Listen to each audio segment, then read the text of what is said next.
सांस्कृतिक विरासत को बढ़ावा देने के लिए सेठानी जोहड़ में आयोजित हुआ सांस्कृतिक कार्यक्रम। सांस्कृतिक विरासत को बढ़ावा देने के लिए जिला प्रशासन, चुरू नगर परिषद और श्रुति फाउंडेशन के तत्वावधान में वेदारण्य हेरिटेज एंड हीलिंग फेस्टिवल अंतर्गत जिला मुख्यालय स्थित सेठानी जोहड़ में सांस्कृतिक संध्या कार्यक्रम आयोजित।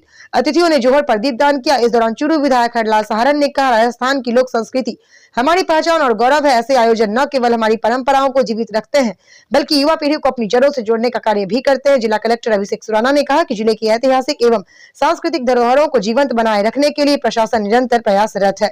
लोक कला और कलाकारों को प्रोत्साहन देना हमारी प्राथमिकता है। हम सभी इस प्रकार के आयोजनों में भागीदारी निभाएं और संस्कृति व विरासत का संरक्षण करें। यूनेस्को के दक्षिण एशिया क्षेत्रीय निदेशक डॉक्टर टिम कर्टिस ने आयोजन की सराहना करते हुए कहा कि राजस्थान के लोक संगीत और नृत्य मन को हर्षित करते हैं।